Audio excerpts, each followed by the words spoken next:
Munna cut है जी, बाहर गया है, बस आता ही होगा।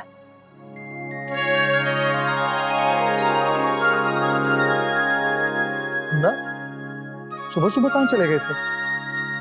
ऑफिस चलना है कि नहीं? जी, हम एक लड़के से मिलने गए थे।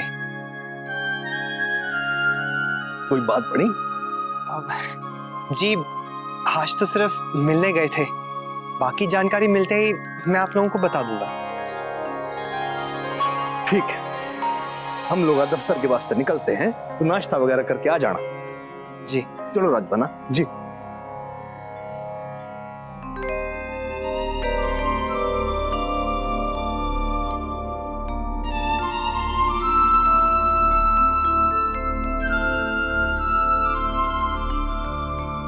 अब ठीक से बता, कैसा था लड़का?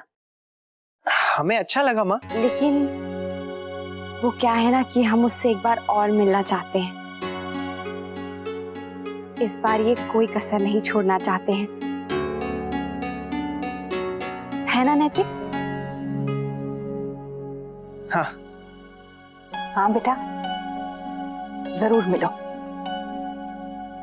मुझे यकीन है तुम दोनों सब ठीक ही करोगे।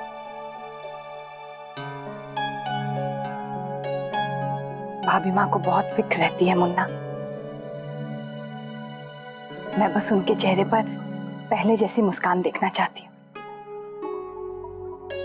पहले कितना खुश रहती थी ना।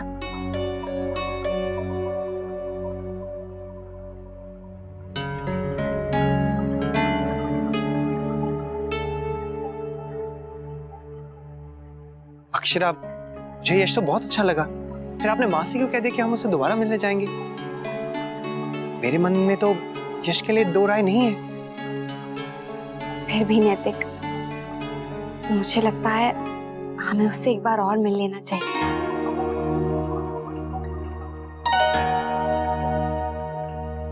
शौर्य, आपको ऑफिस चले जाना चाहिए था। क्या करता मैं वहां जाकर? कोई काम ही नहीं है मेरे लिए वहां पर।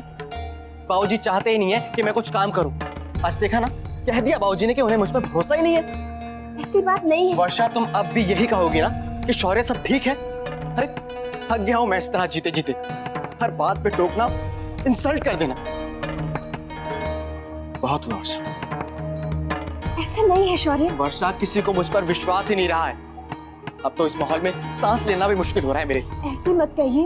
वर्षा प्लीज, थोड़ी देर के लिए मुझे अकेला छोड़ दो। मैं समझती हूँ। वर्षा प्लीज, मैं थोड़ी देर के लिए अकेला रहना चाहता हूँ।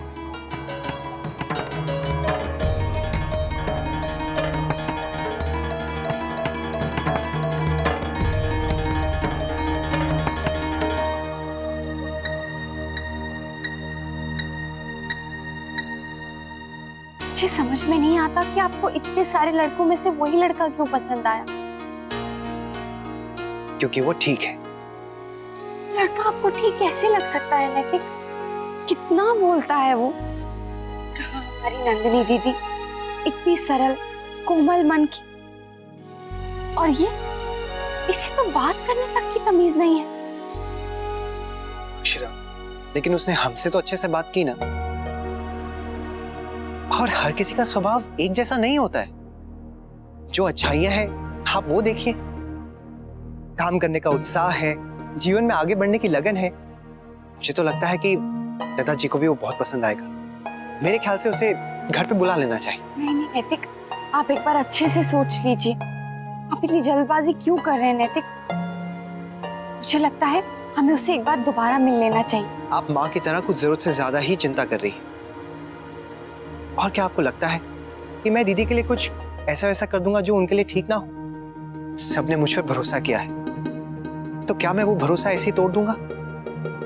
अगर आप मुझे जानती हैं तो ये भी जरूर जानती होंगी कि मैं जो भी करूंगा सही करूंगा।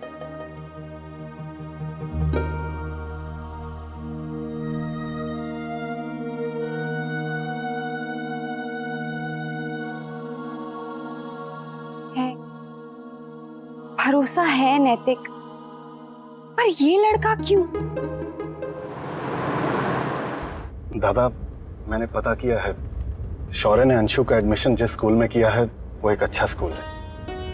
हाँ, कुछ साल पहले वो स्कूल पिछड़ा हुआ था, लेकिन अब उसका स्तर अच्छा हो गया है। अच्छे टीचर्स आ गए हैं और सबसे बड़ी बात तो ये है कि वहाँ पे पढ़ाई के अलावा बच्चों के विकास पर भी बहुत ध्यान दिया जाता है। चलिए, सुनकर अच्छा लगा। हमें तो बस ऐसी भ्रम था कि अंशु ये सुनकर खुश हो जाएगी कि उसके दादू ने स्विमिंग पूल का प्रबंध देखकर ही एडमिशन किया है। उसे बहुत शौक है स्विमिंग का। शौर्य ने बस थोड़ी जल्दबाजी कर ली। हमें ऐसा लगा कि अगर थोड़ा सोच लिया होता तो अच्छा होता। खैर, अब सब ठीक हो गया है। ऐसे ही तो सीखते हैं बच्चे। वो तो है। अब देखिए ना, हमने शौर्य के लिए जो नया होटल का प्रोजेक्ट सोचा है, मुझे पूरा विश्वास है शौर्य खूब मन लगाकर काम करेगा। उसके पेपर्स तैयार हो गए? जी बस कल तक हो जाएंगे। शौर्य तो ये सुनकर बिल्कुल हैरान रह जाएगा। हम ये होटल का नया प्रोजेक्ट उसे ही सौंप देंगे। अब वो ये नया होटल अपनी मर्जी से, अपनी सोच से, अपने हिसाब से खड़ा करे। शौर्य की बड़ी इच्छा है कि वो हर काम खुद करे। उसकी यही बात बहुत पसंद है मुझे। नैतिक, आप समझ क्यों नहीं रहे हैं?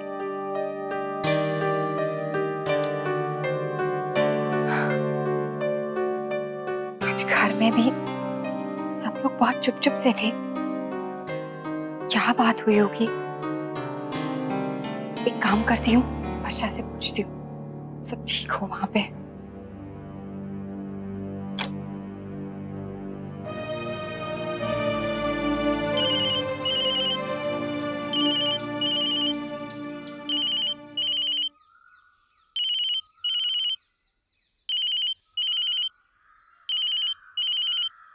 वर्षा भाभी, वर्षा भाभी, वर्षा भाभी, हाँ? आपका फोन बज रहा है। अरे अक्षरा, अक्षरा कैसी है? तू बोल, घर में सब ठीक है ना? हाँ सब ठीक है। वर्षा, सच सच बोल। क्यों? तू ऐसे क्यों पूछ रही है? पता नहीं क्यों वर्षा, आज मुझे घर में बहुत अजीब लगा। सब इतने चुप चुप से थे।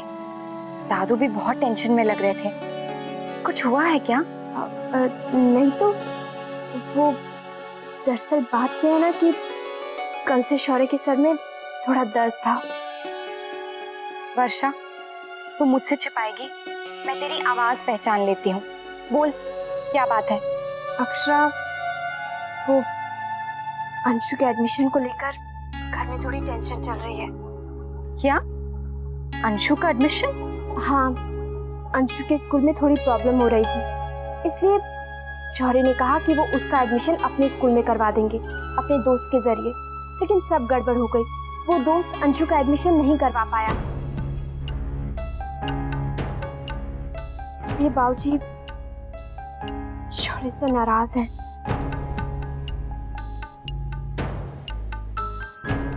हे भगवान, कैसे सुलझेगा अब सब कुछ? अच्छा वर्षा सुन, तू बस दादू को संभाल लेना। वो बहुत सेंसिटिव है, उन्हें एकदम बुरा लग जाता है। अक्षरा, तू एक बार यहाँ आकर सबसे बात कर लेना। मैं आऊंगी वर्षा, तू टेंशन मत ले। और मैं बाबूजी से भी बात करूंगी। ठीक है, बाय। बाय।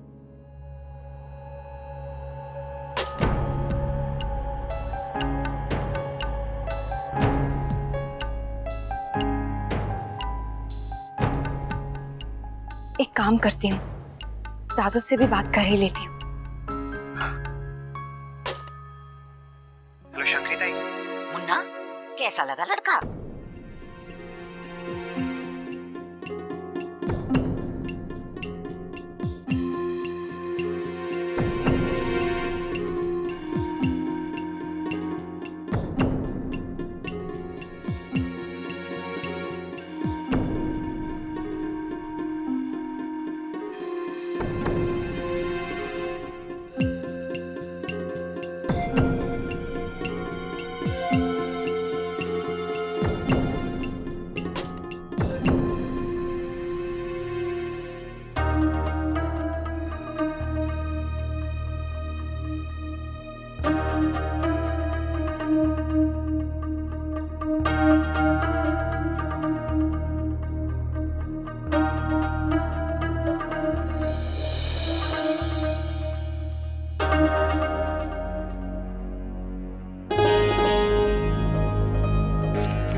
जाओ बेटा। माँ आप ऐसे क्यों पूछ रही हैं? आइए ना। वो मुझे लगा शायद तो किसी जरूरी काम में होगा, इसीलिए परेशान नहीं करना चाहती थी। सुबह से तू कमरे में है, ठीक से खाना भी नहीं खाया, इसीलिए मैं खीर लेके आई हूं तेरे लिए। ये क्या है बेटा? कुछ नहीं माँ, ये वो ऑफिस के काम का है। अच्छा अच्छा, आप बैठना।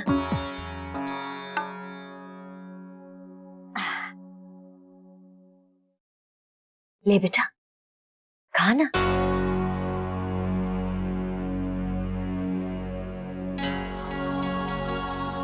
बचपन में भी ऐसे ही मुंह फुलाकर बैठ जाता था। नाराज है अभी, अपने बाबूजी की बात को अभी भी दिल से लगाए हुए है।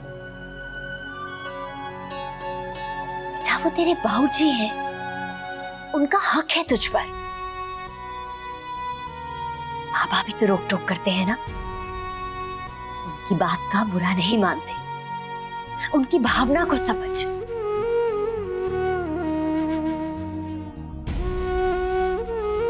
तेरे बाबूजी चाहते हैं कि उनका लाडला उनका कारोबार खूब अच्छे से संभाले, उनका नाम रोशन करे। नहीं,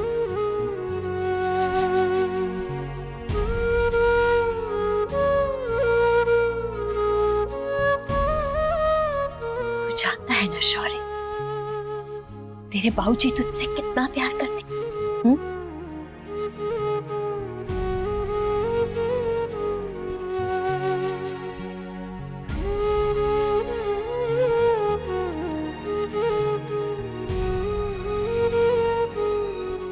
अरे मैं भी क्या बातें करने बैठ गई।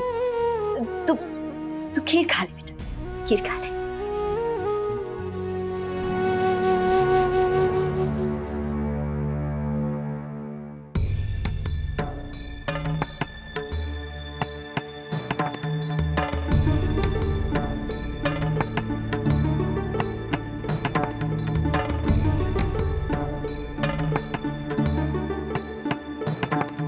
क्या हुआ? इसे क्यों निकाला आपने?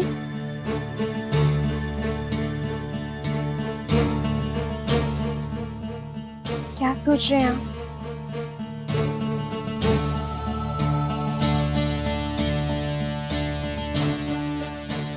क्या तुम नहीं जानती कि मैं क्या सोच रहा हूं?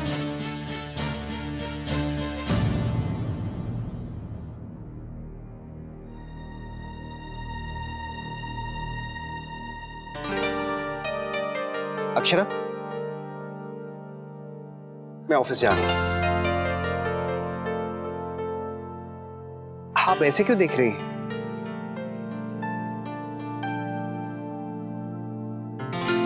क्या हुआ? अपना टिफिन तो लेते जाइए।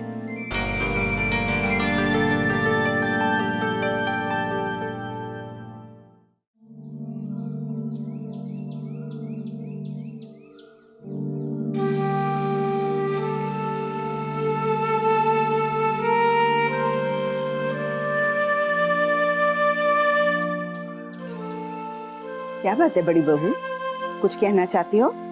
माँ ये क्या हो रहा है?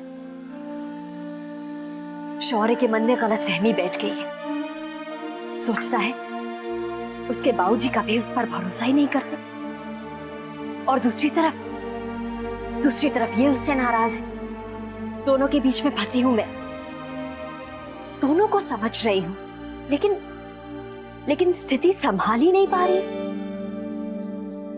अजीब सा डर बैठ गया है मन में।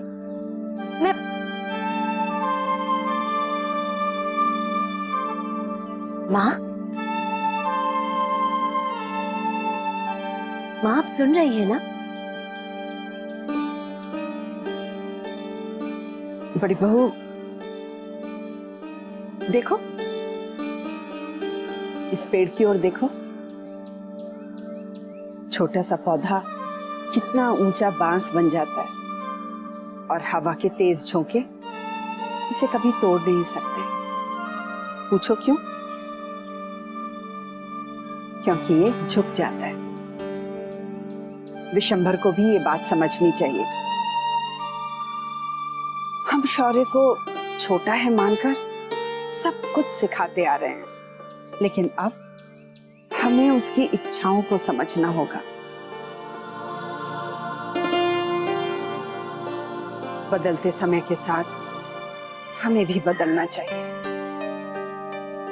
नहीं तो बदलता समय हम पर भारी पड़ जाएगा।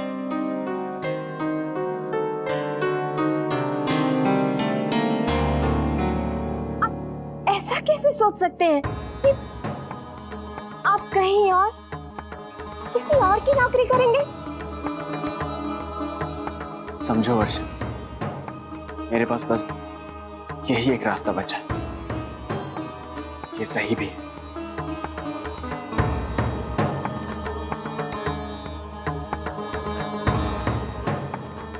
मैंने फैसला ले लिया है। मैं जानती हूँ शौर्य कि पिछले कुछ दिनों से आपको बहुत दुख पहुंचा है। आपको बाबूजी से शिकायत हो सकती है, लेकिन शौर्य आप उनके बेटे हैं, इतना प्यार करते हैं वो आपसे।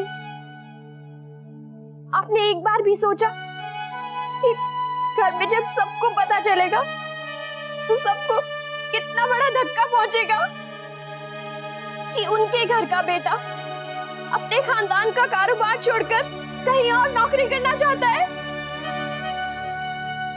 आपके इस फैसले से क्या गुजरेगी उन पर? प्लीज शौर्य, ऐसा मत कीजिए, प्लीज शौर्य।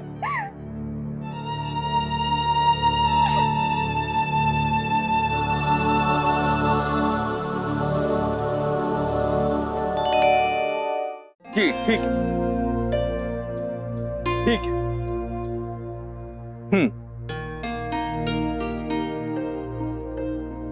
जी आप लोगों को जो भी चाहिए मैंने लिखित में भेज दो। हम लोग भी आप लोगों को फोन कर लेंगे। जी राधे कृष्ण।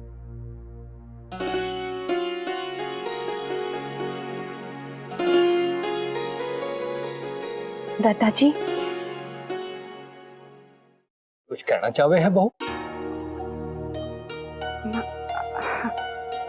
हाँ दादाजी, मैं आपसे कुछ कहना चाहती हूँ। बोल। असल में जिन्हें हम आज नंदिनी दीदी के लिए देखने गए थे ना, वो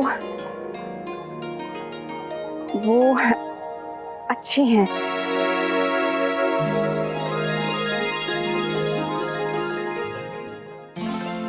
शुरू में तो मैं सोच में पड़ गई थी, पर अब लगता है कि नंदिनी दीदी के लिए वो बहुत अच्छी जोड़ी हैं।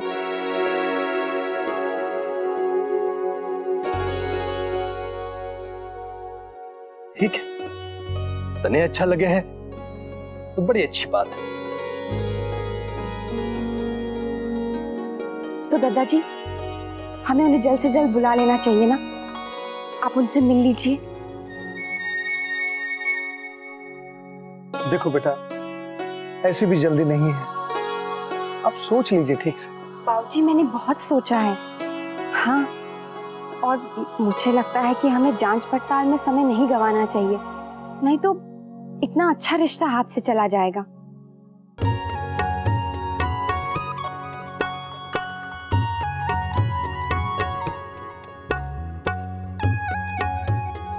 मुन्ना, तू संतुष्ट है वालों का?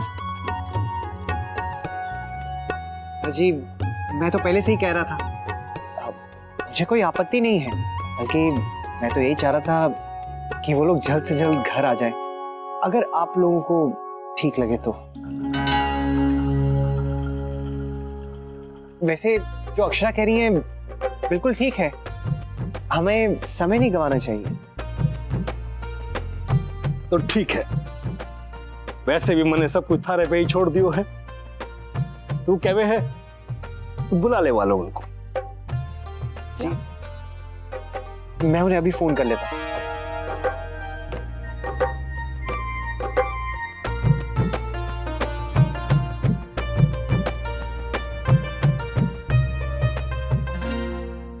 ये रिश्ता क्या